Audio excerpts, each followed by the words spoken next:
A major motion picture is coming out in a few months about the massive effort to find all the fine art that the Nazis stole during World War II.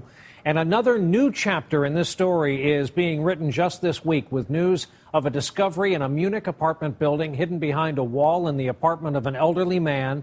1,500 works of art by Picasso, Matisse, Renoir, many others, estimated to be worth upwards of $1 billion.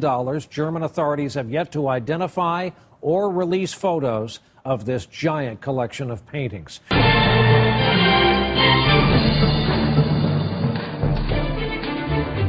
More than 1,500 paintings, considered lost all these years, recovered during the raid of a home in Munich.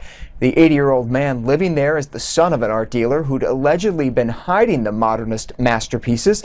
They were considered degenerate art, many of them confiscated from Jewish art collectors who had to flee when the Nazis took over.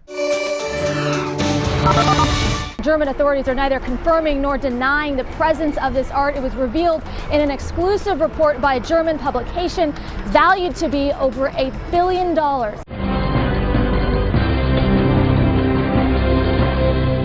The report said some of the pieces were found amid piles of rotten groceries.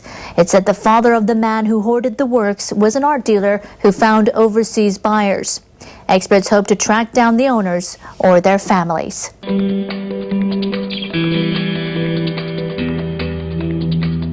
Art expert Wilhelm Borning says the pictures are priceless. They were considered degenerate by Hitler's Third Reich, and their value is incalculable if they're not fakes.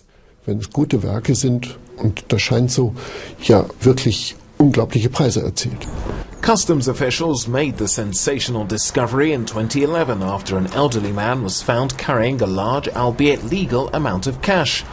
A spokesman for a lost Jewish material group said the case showed the extent of organized art robbery in museums and private collections, which were almost all in Jewish possession. Zu fast ausnahmslos jüdischer Besitz. Experts are now trying to determine the ownership of the artworks, but Bavarian officials have declined to comment on why it took them so long to reveal what could be one of the largest recoveries of Nazi-looted art.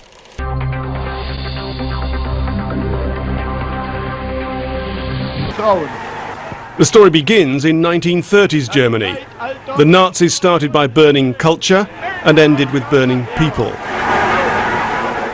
Hitler hated what he called degenerate art, Cubism for example.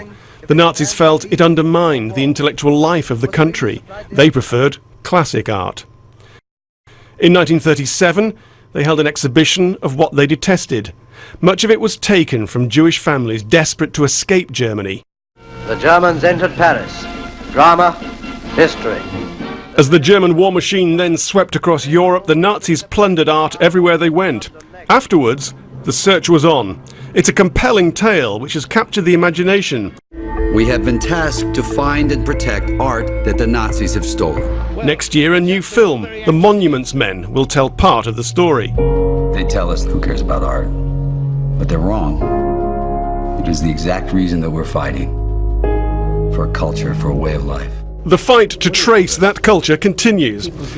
In London, this researcher is going through a database of looted art. It's the sort of work the German authorities are undertaking with the Munich collection.